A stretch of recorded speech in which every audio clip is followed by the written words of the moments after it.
morning, everybody. Coffee and Celexa and cigarettes. The 3 C's.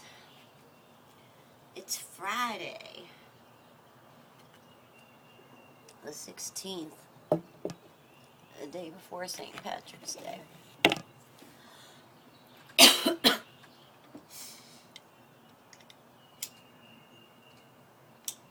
Sorry, had to light me up that cigarette. So I've got my Marlboro Black 100. I've got my French press coffee that I made with freshly ground beans that I ground myself, that I put in my special vanilla sugar. Oh my God. Coffee snob, thy name is Pam.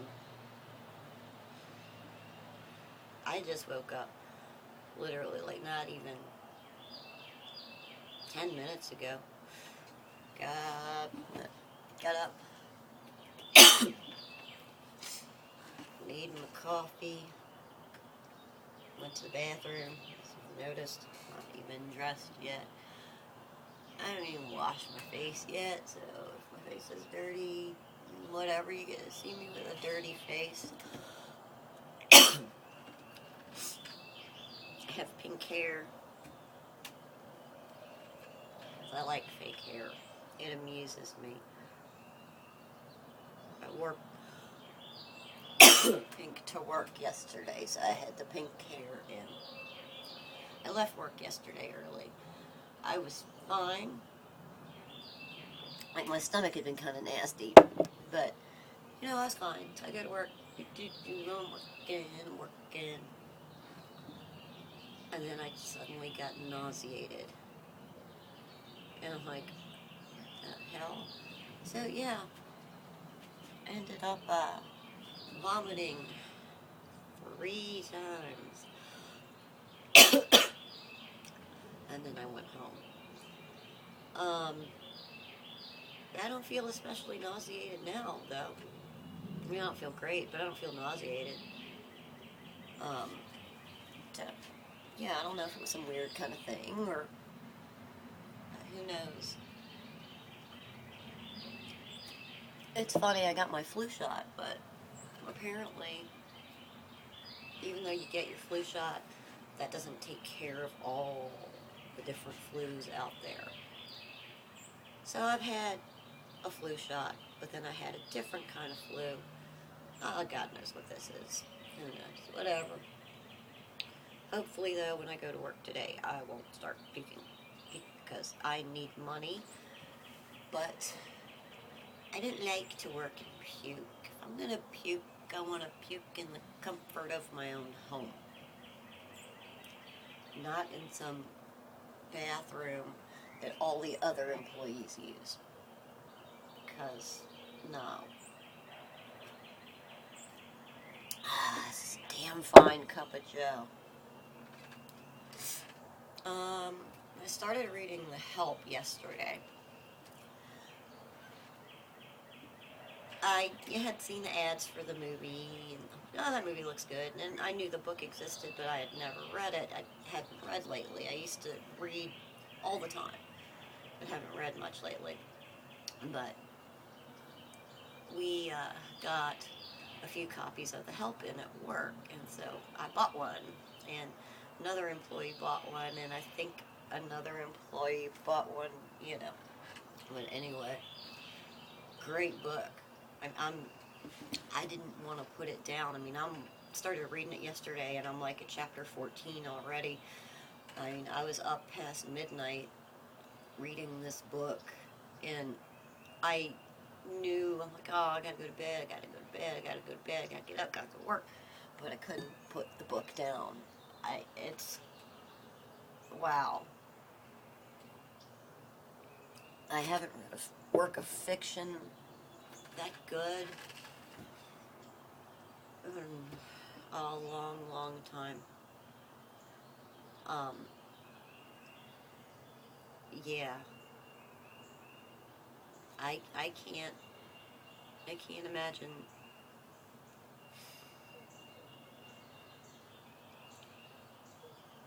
I mean, I can never know what it would have been like to have been an African American.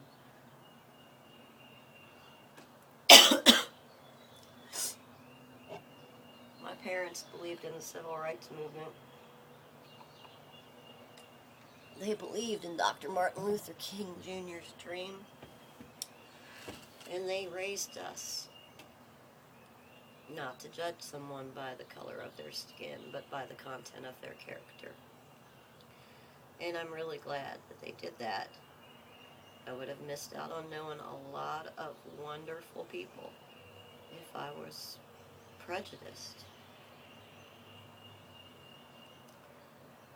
But anyway, I'm reading this book, and I know these Jim Crow laws existed, and I know that everything was segregated, but I mean, I never thought about in-home help. I mean, I never thought that the maids had to use a separate bathroom. I mean, these are just things I don't think about because, they don't want them using the master bath. And then they didn't want them using the guest bath either because, the guests didn't want to go after the African American maid or cook.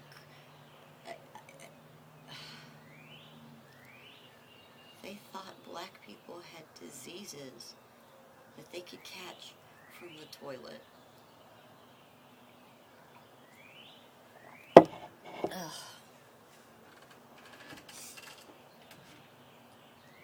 I mean, I know things aren't perfect now, but wow. I mean, I I understood why my parents worked for the civil rights movement. They made it very clear to me, but I mean, they lived through a lot of this stuff. I mean, my parents would have been in school when Virginia was forced to desegregate.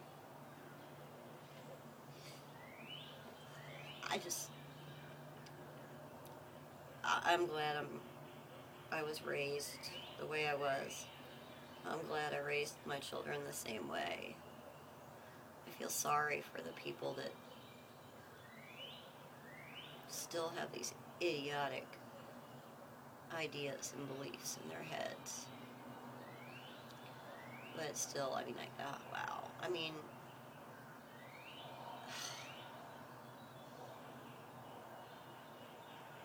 I don't know.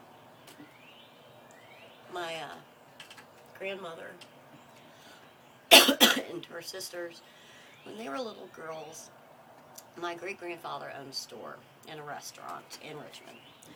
And, I guess they were fairly well off. They had a maid, but my great-grandmother, who wasn't a very nice woman, she wouldn't let the maid clean the chandelier because she didn't trust the maid to clean the chandelier. She thought that the maid would break the crystal. So my grandmother and her 3 sisters had to clean this chandelier. And they had not a nanny. They had a mammy. They called her Mammy. So here are 4 little Greek girls that didn't even speak English until they went to school. Seriously, I'm not joking. They did not speak English. And they've got a mammy. I highly doubt Mammy spoke Greek. I mean, I think Mammy probably taught them some English, so they, weren't completely just bleh when they went to school, but yeah, they had a mammy. And they loved their mammy. And apparently, you know, I'm reading in the help that the children that are brought up by these black women, they love their well, they don't especially call them mammies in the book because it's a little later.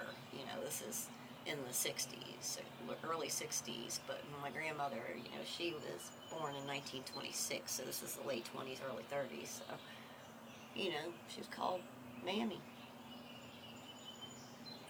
And Mammy would take care of my grandmother and her sisters while my great-grandfather was working, and, you know, he had the store and the restaurant, so he went home a whole lot, and I don't know what the hell my great-grandmother did.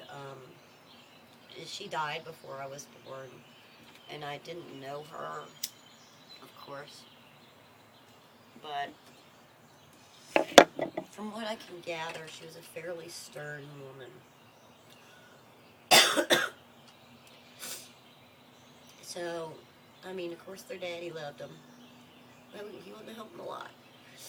And, I mean, they had, you know, other relatives, of course, because they you know, all the Greeks were friends, and all the Greeks hung out then.